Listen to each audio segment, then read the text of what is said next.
the text messages between Dominic Russo and this convicted murderer. And then there's a series of messages in all caps from Shirilla. Dom goes on to say that it feels like she's smothering him. And during a conversation at the end of January, it seems that Dom and Shirilla are both at his house, but possibly, in different rooms texting each other. There isn't very much time on Earth. A teenage boy typed those words to his girlfriend. He had no idea he meant them literally. Within weeks, he was dead. You are about to read the texts that convicted Mackenzie Shirilla of murder, not summaries, the actual words. Pulled from a forensic extraction, producing nearly 32,000 pages of evidence. 2 things you need to stay for today. First, the last text Shirilla ever sent Dom. One ordinary message, the final words between them. When you hear it, you will understand why it haunts everyone connected to this case. Second, the exchange prosecutors called their through line. The moment they argued proved this was no accident. July 31st, 2022, Strongsville, Ohio. A car hits 100 miles per hour. The driver never touches the brake. It jumps a curb, destroys a sign, and drives straight into a brick wall. Dominic Russo dies. Davon Flanagan dies. The driver, 17-year-old Mackenzie Shirilla, survives. She remembers nothing. Her family points to a condition called POTS, claiming she blacked out. But investigators found 0 braking, 0 swerving, pure acceleration into a wall. A judge convicted her on all counts, 4 counts of murder, life sentence, parole in 2037. Now she sits in front of a Netflix camera telling the world she is not a monster, that she loved Dom, that there was no intent. But intent lives in the details, and the details live in 93,000 text messages. We are going to read them with you right now. To understand the crash, you have to understand the relationship. And it starts earlier and darker than you think. Investigators used Cellebrite forensic technology to extract every message from their devices. Nothing hides from it.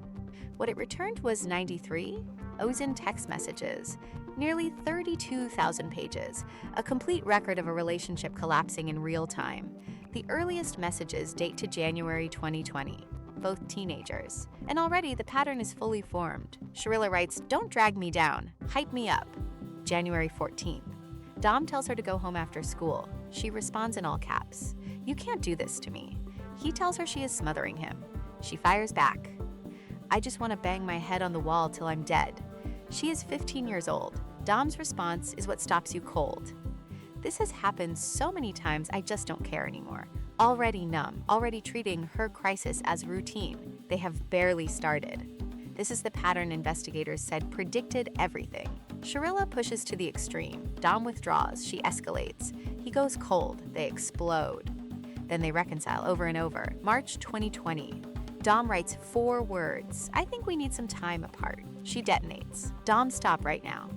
Answer the phone. We are not going on a break. I do so much for you. And you say that." The next morning, she texts him like nothing happened. "Hey, babe." "Answer." "Dom, I'm so mad. Answer right now." He replies, "Low battery." That is the first 2 months, and it is about to get much worse. By 2021, something darker has replaced the desperation, and once you see it, you cannot read the rest of this case the same way. By summer 2021, Shirilla's messages stop sounding like a girl chasing love. They start sounding like someone enforcing control. "Okay, Mr. Gaslighter. I don't need you to tell me what's small or big." January 2022. 5 patterns emerge clearly across the later texts. These matter because they build directly toward July. 1. She sets arbitrary countdown timers during arguments. "Respond in 5 minutes or they are done." She does this repeatedly. 2. Threats become her opening move. "I would start texting right now unless you want problems." That is how she begins conversations. 3. Dom objects to her provocative social media posts. She responds, "If you can't handle the bad B, then leave." 4. She drives drunk and texts Dom from the wheel. He coaches her through it. "Drive patient. Don't draw attention. You'll be fine." The same car. The same road behavior, months before the crash. 5. The steering wheel incident. Witnesses report a confrontation while driving, where something happens with the wheel. 2 completely opposite accounts emerge. Shirilla to Dom's family, "He just grabbed my steering wheel on the highway trying to spin out my car. He tried to end my life." Dom to Shirilla, "I didn't try to do anything. I wasn't trying to end anyone's life." 2 people, 1 car, no resolution, but prosecutors didn't need to resolve it. They only needed what Shirilla did next. She used it in writing to reframe herself as the victim of the man she would be convicted of killing. After reading both accounts, whose version do you believe? Tell us in the comments. Then came July 2022, and the texts that even Dom seemed to know were final. July 2nd, 2022, 29 days before the crash. Shirilla sends Dom a verdict she has already written. "You're a liar and will always be one. I'm the only one keeping this relationship together." Dom replies, "Kenzie, I'm not arguing with you. It's a waste of life." Then he writes the message we promised you. Read it slowly. "Kenzie, you know I love you, but I don't think we should be together. There isn't very much time on Earth. It's a breakup fight every week. Neither of us deserve that. I don't want you to think I'm abandoning you. I wish it could work, but I don't think it's going to, especially with the threats. We should just break up so we can both find happiness somewhere else." There isn't very much time on Earth, 4 weeks before he died. Hours later, he asked if she wanted to try again. She said yes. They got back together, 4 weeks before the wall. In those final days, witnesses report Shirilla threatened on a phone call to crash the car. Afterward, she texted Dom's family. "Yesterday you almost ended my life. Still flipping it. Still the victim." Dom told her, "I wasn't trying to kill us."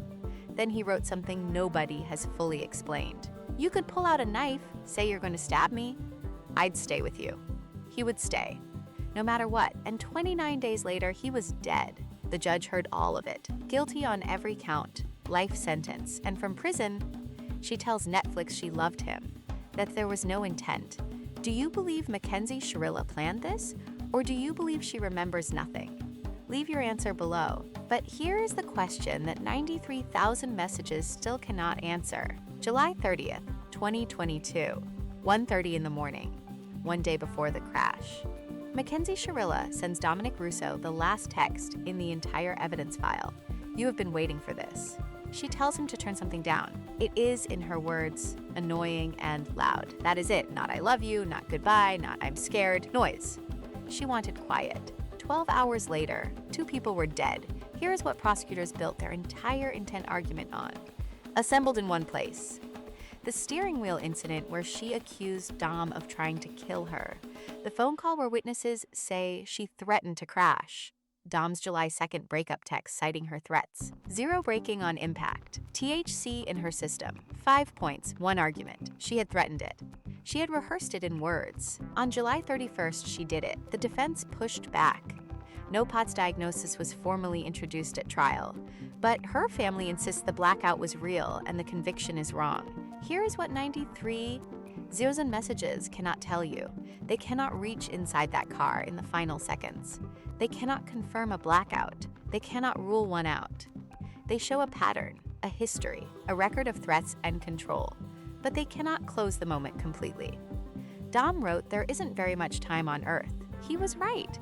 He just didn't know he was writing about himself. Devon Flanagan got into that car as a friend. He never got out. And the last thing she ever sent Dom was a complaint about noise. Maybe the text told you everything. Maybe they didn't tell you enough, but they are all we have. The last message she sent him was about noise. Not "goodbye, not I love you," noise. Does that tell you everything or nothing at all? If this case stays with you, and we think it will, share this video with someone who needs to see it. And if you want us to cover what Shirilla says in the Netflix documentary, subscribe and drop the crash in the comments. We will build that episode next.